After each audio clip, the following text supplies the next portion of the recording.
Hi dear friends, ഇന്ന് ഞാൻ നിങ്ങളുമായിട്ട് ഷെയർ ചെയ്യുന്ന എൻ്റെ റെസിപ്പി ഗോതമ്പിൻ്റെ പുട്ടാണ് കേട്ടോ. പൊടി വെച്ചിട്ടും ഗോതമ്പ് പൊടി വെച്ചിട്ടും നമുക്ക് പുട്ട് തയ്യാറാക്കാം. ഞാനിത് തുടക്കക്കാർക്ക് വേണ്ടിയിട്ടുള്ള ഒരു റെസിപ്പിയാണ് തയ്യാറാക്കിയിരിക്കും. നിങ്ങളിത് കണ്ടു നോക്കിയിട്ട് ഇതിൻ്റെ ഫീഡ്ബാക്ക് അറിയിക്കാൻ എന്നെ മറക്കല്ലേ.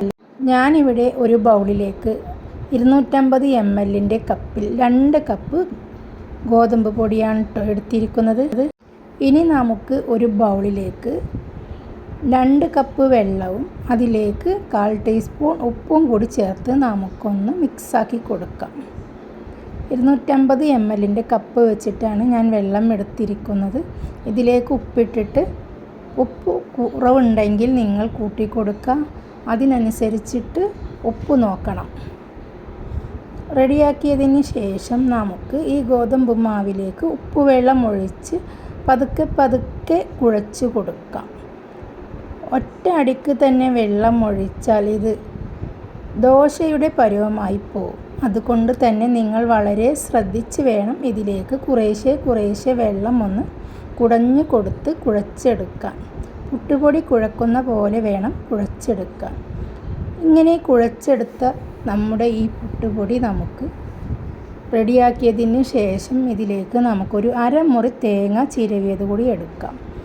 എന്നിട്ട് നമുക്ക് പുട്ടുകുറ്റി എടുത്തതിന് ശേഷം അതിൻ്റെ ചില്ലിട്ട് കഴിഞ്ഞാൽ ഇതിലേക്ക് നമുക്ക് തേങ്ങ കുറച്ച് നിറച്ച് കൊടുക്കാം. അതിനുശേഷം നമുക്ക് 2 പിടി ഗോതമ്പിൻ്റെ പൊടി നമുക്ക് നനച്ചത് ഇട്ട് കൊടുക്കാം. വീണ്ടും നമുക്ക് കുറച്ച് തേങ്ങ മിക്സ് ഇട്ട് കൊടുക്കാം. അതിനുശേഷം വീണ്ടും നമുക്ക് ഗോതമ്പ് പൊടി ഈ കുഴച്ച് വെച്ചത് നമുക്ക് ഇട്ട് കൊടുക്കാം. ഇങ്ങനെ പുട്ടുകൂടി നിറഞ്ഞു വന്നാൽ തേങ്ങ ഇതിൻ്റെ മുകളിലേക്ക് ഇട്ട് നമുക്ക് തീ ഓൺ ചെയ്തതിന് ശേഷം നമുക്ക് സ്റ്റൗ ആണെങ്കിൽ സ്റ്റൗ ഓൺ ചെയ്യുക. അതോ നിങ്ങളുടെ കയ്യിൽ കറണ്ടിൻ്റെ അടുപ്പിൻ്റെ മുകളിലാണ് ഉണ്ടാക്കുന്നതെങ്കിൽ അത് ഓൺ ചെയ്തതിന് ശേഷം നമുക്ക് ഈ പുട്ടും കുറ്റി അതിൻ്റെ മുകളിലേക്ക് വെച്ച് കൊടുക്കാം. ഒരു 10 സെക്കൻഡോ 10 മിനിറ്റോ വേണ്ടി വരും കേട്ടോ ആവി വരാനായിട്ട്. ഏകദേശം ഒരു 10 മിനിറ്റ് തന്നെ വേണ്ടി വരും. അതിലെ വെള്ളമൊക്കെ തിളച്ച് ഒന്ന് ആവി വന്ന് ഇതൊന്ന് വെന്ത് കിട്ടാൻ.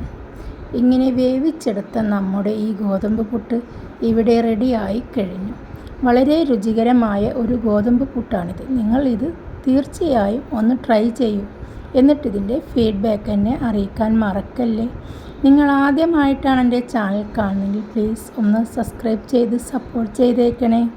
കൂടെ തന്നെ ലൈക്കും ഷെയറും കമൻറ്റും ചെയ്യാൻ മറക്കല്ലേ. Okay, by.